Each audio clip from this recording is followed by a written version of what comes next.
So we're back in the Microsoft Purview Admin Center. We're going to go back to solutions and we want to look for data loss prevention. Similarly to the information protection, it was configured before, and I will show you how, at least at a high level, how it was configured. So on the policies, you want to create a DLP policy. Download its template. And here's where you would see, just zoom in a little bit so you could see. All right, so here's where you would see some categories or templates. So on the enhance, you might see some familiar regulations such as the HIPAA, GDPR. All right, if you click on it, it'll show on the other side. All right, so this regulation will protect healthcare, medical forms, personal identifying information, US physical address.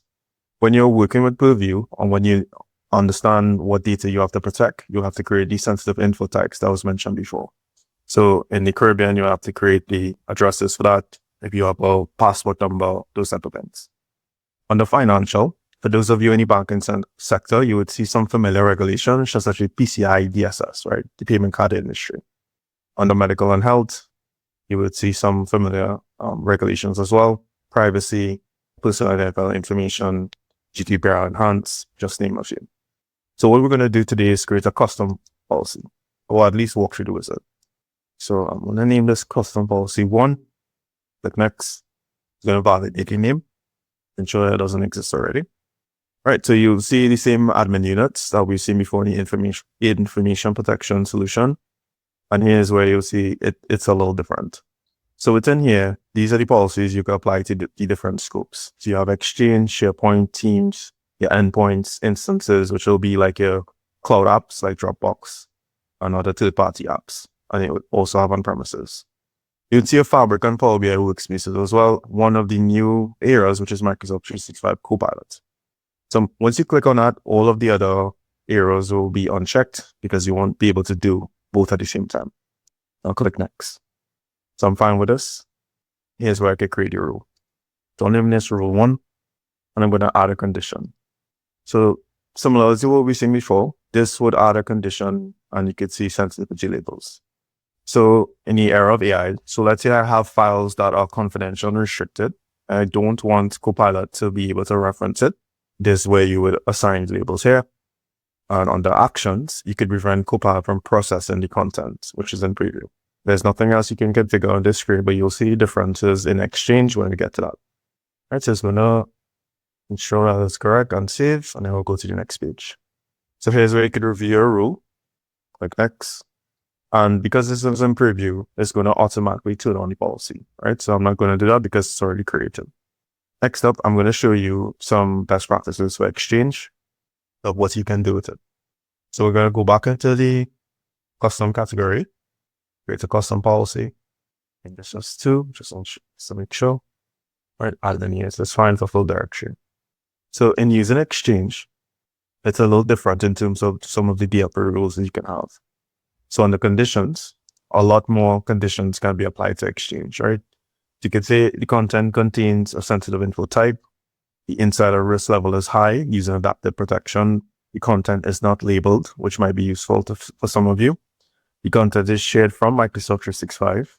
And then you could see lower down, the recipient is a member of somewhere.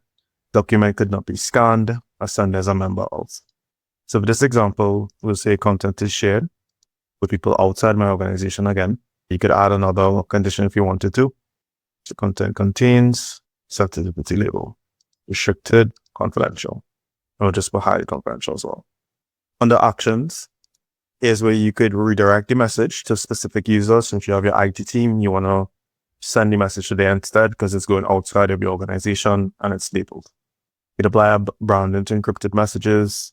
You could CC or BCC. You have a lot of options here that you can do. So, and there's also an option, just check back one time. I go back to conditions. The recipient is a domain. So for example, if you want to say the recipient is a personal, so like Gmail, right? Yahoo, you specify that as well. And under actions, you want to redirect a specific user or a specific mailbox to create an incident in your help desk management solution. You could do a lot of things with the actions here. So once you're satisfied with that, you'll click next. But before we move on, there's also the user notification. Because we've seen in the presentation some policy tips, right? So you can notify your IT team or your security team or you could notify the people who have access to the SharePoint or OneDrive that this is being shared externally. You could advise the user with policy tips. So you could customize the policy tip and tell them, hey, this is confidential information. You should not be sharing this externally. All right, this is fine. I'm not going to check this. Any user overrides. So 2 alerts happens when something like this happens. It triggers in a Defender portal because it's a part of the Microsoft ecosystem, as well as the Microsoft Purview.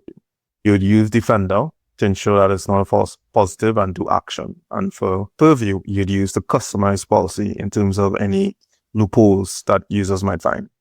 Because once you lock down certain things, just get creative. Right, so use email itself reports to notify when a policy matches occurs. You can turn that on, and this is some of the information that will be sent to the created as an incident. So once you satisfy with that, you'll click save. It's going to validate the config. You could review to ensure everything is fine. Click next. As I mentioned before, please ensure to run the policy in simulation mode, do your testing, and it will also show policy tips, even if it's in simulation mode. So once you click next, you'll be able to submit the policy. So I'm fine with that. So we'll jump back into the virtual machine quickly. And what we're going to do is go to Outlook. So I'm going to send an email. So Stacy, she's going to send an email to her personal email. Let's say she's exiting the company and she wants to, send some documents that she would have created on her own. She could browse this computer or even from SharePoint. We're going to do a confidential label. Give me a second. Let me pull up the other environment, the other email. I'll come back to that because I'll have to log in to show you that it's encrypted. But essentially, what I was going to show is that it's going to give you the policy tip to say that this shouldn't be sent. Try it again. Right. So the policy tip in this example is, what are you doing? Please refer to employee manual. So this is one of the policy tips that you could assign to the end user once they have the confidential file included within the attachment.